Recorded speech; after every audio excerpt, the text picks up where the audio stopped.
आप सब उम्मीद है सब खैरियत से होंगे जी। तो अब हम आते हैं बेसिक्स की तरफ। न्यूक्लियर फिजिक्स है, हमने कहा न्यूक्लियर फिजिक्स में हम न्यूक्लियस के बारे में स्टडी कर रहे हैं, न्यूक्लियर की बेसिक प्रॉपर्टीज़ के बारे में, क्या होती हैं उसमें, रेडियोएक्टिव डिकेज के बारे में, रिएक्शंस के बारे में, अलॉट ऑफ थिंग्स।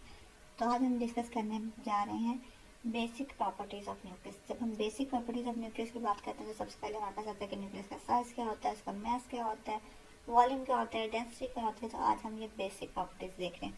सबसे पहले हमारे पास आता है न्यूक्लियर का साइज़ कितना होता है या उसका रेडियस कितना होता है। अगर हम एटॉमिक रेडियस को देखें तो वो हमारे पास होता है 10⁻10 मीटर होता है। और अगर हम न्यूक्लियस को कंपेयर करें तो हमारे पास क्या होता है 10⁻14 मीटर कम होता है एज़ कम्पेयर टू एटॉमिक, क्योंकि उसके अंदर लाई करता है। अब हमारे पास न्यूक्लियस में होता क्या है, न्यूक्लियस में हमारे पास क्या होता है कि उसमें हमारे पास प्रोटॉन और न्यूट्रॉन मिलकर बने होते हैं, वही डिस्ट्रीब्यूटेड होते हैं न्यूक्लियस के अंदर।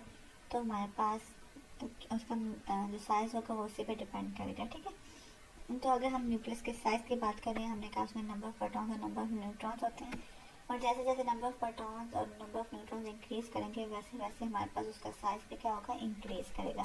मतलब volume of nucleus is directly equation of charges in it. और हमारे पास जो प्रोटॉन्स और न्यूट्रॉन्स होते हैं हम कंबाइनली एटॉमिक मास कहते हैं, न्यूक्लियस कहते हैं, जिसे हम ए से रिप्रेजेंट करते हैं। तो जैसे जैसे ए एटॉमिक मास इंक्रीज होगा वैसे वैसे हमारे पास उसका वॉल्यूम या साइज क्या होगा, वो इंक्रीज होगा, ठीक है। वॉल्यूम अगर हमारे पास न्यूक्लियस क्या होता है उसकी अगर हम शेप की बात करें तो हमारे पास स्फेरिकल शेप होता है। और जब हम स्फेयर के वॉल्यूम को डिफाइन करते हैं तो हमारे पास क्या होता है 4/3πr³ डायरेक्टली प्रोपोर्शनल टू ए, ठीक है। अब इसमें भी हम 4 और 3 को देखेंगे, हमारे पास नंबर है, इसमें कोई चेंज नहीं आ सकता। पाई क्या है कि हमारे पास कांस्टेंट है, 3.14 वैल्यू होती है जो किसी भी केस में चेंज नहीं होती। आर हमारे पास रेडियस है जो एक वेरिएबल है। तो हमारे पास जो नंबर ऑफ न्यूक्लियॉन्स रेडियस पे डिपेंड कर रहे हैं ये हमारे पास क्या है, कांस्टेंट है। तो हमारे पास जो रिलेशन बन रहा है और न्यूक्लियॉन्स और रेडियस के दरमियान में बन रहा है, ठीक है। तो हमारे पास क्या आ जाएगा, I cube is directly proportional to a, जिसे हम साइन ऑफ प्रोपोर्शनलिटी को खत्म करेंगे तो वो हमारे पास कांस्टेंट आएगा जो कि हमारे पास क्या है, और नॉट, ठीक है। दोनों साइडों पर पहले हम क्यूब ले लेंगे इस, क्योंकि हम रेडियस क्या रिलेशन फाइंड आउट कर रहे हैं। तो हमारे पास क्या हो जाएगा a1/3 और किसको खत्म करेंगे तो हमारे पास क्या हो जाएगा r0। तो r0 हमारे पास क्या है, ये हमारे पास कांस्टेंट है, रेडियस कांस्टेंट भी कह सकते हैं, न्यूक्लियर कांस्टेंट भी कह सकते हैं, जिसकी वैल्यू हमारे पास आती है 1.2 फेम्टोमीटर, या हम कह लें 10⁻15 मीटर, ठीक है। और ये मेजर किसने किया था, ये टेलर एंड जॉनसन ने मेजर किया था, ठीक है। तो हम किसी भी न्यूक्लियस का जब साइज फाइंड आउट करना चाहते हैं, लाइक अगर हम प्रोटॉन का साइज फाइंड आउट करना चाहते हैं तो प्रोटॉन में हमारे पास एक ही जगह हम क्या पुट करते हैं, एटॉमिक मास, और प्रोटॉन में कितने न्यूक्लियस होते हैं, एक ही प्रोटॉन होता है, न्यूक्लियस उसमें हमारे पास एक ही होता है एटॉमिक मास उसका। तो हम यहाँ पे एक ही जगह 1 पुट करेंगे क्योंकि 1 का 1 आएगा, और r0 हमारे पास क्या है 1.2 का -15 मीटर। तो इट्स मीन अगर हम कहते हैं कि हमारे पास प्रोटॉन का साइज कितना होगा, तो प्रोटॉन का साइज या प्रोटॉन का रेडियस हमारे पास कितना होगा, वो हमारे पास होगा 1.2 क्रॉस -15 मीटर। प्रोटॉन न्यूक्लियस का साइज हमारे पास 1.2 फेम्टोमीटर होगा। इस तरह से अगर आप ऑक्सीजन, कार्बन, किसी का भी साइज मेजर करना चाहते हैं तो उसके लिए आप क्या करोगे, इस एक ही जगह उस नंबर ऑफ न्यूक्लियॉन्स लिखोगे। ऑक्सीजन के 16 होते हैं, ऑक्सीजन के लिए आप यहाँ 16 लिखोगे, कार्बन के लिए आप 12 लिखोगे, बोरॉन के लिए हमारे पास कितने होते हैं 10, 11 होते हैं, तो आप वो लिखोगे। तो जिस भी न्यूक्लियस का साइज आपको फाइंड आउट करने के लिए कहा जाएगा, सबसे पहले आप देखोगे उसमें कितना उसका एटॉमिक मास कितना है, कितने नंबर ऑफ न्यूक्लियॉन्स हैं, वो नंबर ऑफ न्यूक्लियॉन्स आप पुट करोगे, उसका क्यूब रूट लोगे और मल्टीप्लाई करोगे 1.2 क्रॉस 15 मीटर से, तो आप उसका इजीली साइंस नोट कर सकते हैं, ठीक है। सेकंड प्रॉपर्टी हमारे पास है न्यूक्लियर मास। मास क्या होता है, अभी हमने कहा कि हमारे पास न्यूक्लियस क्या होता है, किससे मिलकर बना होता है, न्यूक्लियस हमारे पास बना हुआ होता है प्रोटॉन और न्यूट्रॉन का। तो प्रोटॉन और न्यूट्रॉन का जो कंबाइन होगा, समेशन होगा, उससे हम कहेंगे कि वो हमारे पास न्यूक्लियस, किसी भी न्यूक्लियस में कितने प्रोटॉन हैं कितने न्यूट्रॉन हैं, उनको हम मल्टीप्लाई करेंगे, नंबर ऑफ प्रोटॉन्स को मल्टीप्लाई करेंगे then mass of proton, and number of neutrons को मल्टीप्लाई करेंगे मास ऑफ न्यूट्रॉन के साथ, और उसको सम करेंगे, वो हमें उस न्यूक्लियस का मास दे देगा।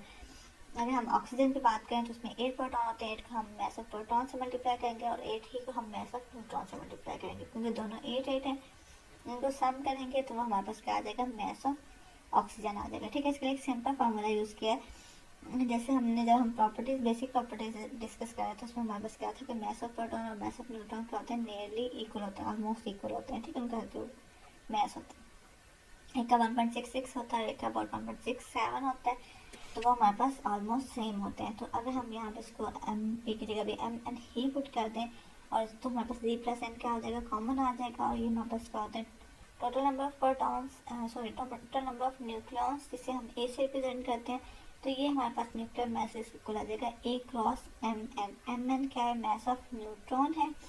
तो लाइक अगर आप प्रोटॉन का फाइंड आउट करना चाहते हैं तो यहाँ पे आपके पास क्या होगा 1, और आप इसे मास ऑफ न्यूट्रॉन से मल्टीप्लाई कर दोगे, वो आपके पास क्या आ जाएगा प्रोटॉन का मास। ऑक्सीजन का करना चाहते हो तो 16 से मल्टीप्लाई कर दोगे, कार्बन का करना चाहते हो तो 12 से मल्टीप्लाई कर दोगे, और इस तरह से आप क्या कर सकते हो, इस तरह से आप न्यूक्लियर मास को फाइंड आउट कर सकते हैं, ठीक है।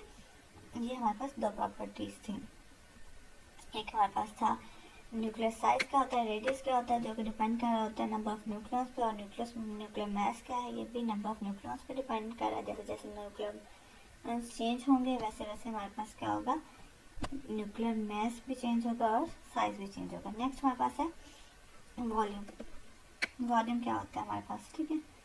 वॉल्यूम हमारे पास बेसिकली अभी हमने कहा, जब प्रीवियस हम डिस्कस कर रहे थे उसमें हमने कहा था कि हमारे पास वॉल्यूम ऑफ द न्यूक्लियस किसके इक्वल होता है, पावर 3 पाई आर क्यूब होता है।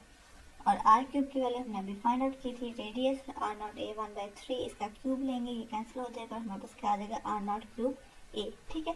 तो अगेन हमारे पास वॉल्यूम किस पे डिपेंड कर रहा है, नंबर ऑफ न्यूक्लियस पे। जैसे जैसे नंबर ऑफ न्यूक्लियस चेंज होंगे वैसे वैसे हमारे पास वॉल्यूम भी चेंज होगा। आर नॉट फिक्स्ड है, पाई फिक्स्ड है, पावर 3 भी फिक्स्ड है। अगर आपने ऑक्सीजन का, आपने बोरोन का, आपने सोडियम का, जिसका भी फाइंड आउट करना है आप उसके नंबर ऑफ न्यूक्लियस लिखेंगे, उससे मल्टीप्लाई करेंगे आर नॉट क्यूब से, पाई से, 4/3 से, और ये आपको न्यूक्लियर वॉल्यूम मिल जाएगा, ठीक है, किलोग्राम पर मीटर क्यूब। उसके बाद न्यूक्लियर डेंसिटी हमारे पास क्या होती है, न्यूक्लियर डेंसिटी हमारे पास होती है मास पर यूनिट वॉल्यूम, और न्यूक्लियर डेंसिटी हमारे पास क्या होती है, nuclear mass divided by nuclear volume. Nuclear mass हमारे पास क्या था, mass of nuclear multiply by A, और न्यूक्लियर वॉल्यूम हमारे पास क्या है 4/3 pi R naught cube A, ठीक है। दोनों में से एक कैंसिल आउट हो जाएगा, बाकी हमारे पास क्या आ गया, यहाँ पास 3/4 हो जाएगा। एम एन हमारे पास फिक्स्ड है 1.66 27 किलोग्राम, पाई फिक्स्ड है 3.14 और आर नॉट हमारे पास क्या होता है 1.2 फेम्टोमीटर, ठीक है। तो हमारे पास क्या है, इसमें से कुछ भी चेंज नहीं होने वाला, सब कांस्टेंट है, सब फिक्स्ड है।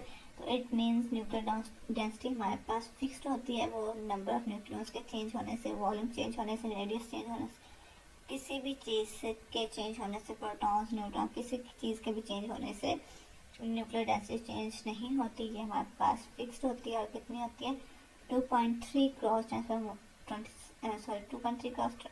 17 किलोग्राम पर मीटर क्यूब, ठीक है। तो ये हमारे पास इसकी इक्वल होती है, क्लियर है। ये हमारे पास बेसिक प्रॉपर्टीज जो हमने 4 डिस्कस किए हैं, हमारे पास मास, रेडियस और size, volume and nuclear density, ठीक है। नेक्स्ट लेक्चर में हमारे पास जो इसकी फर्दर प्रॉपर्टीज हैं हम उनको डिस्कस करेंगे। फिलहाल इतना, अल्लाह हाफिज।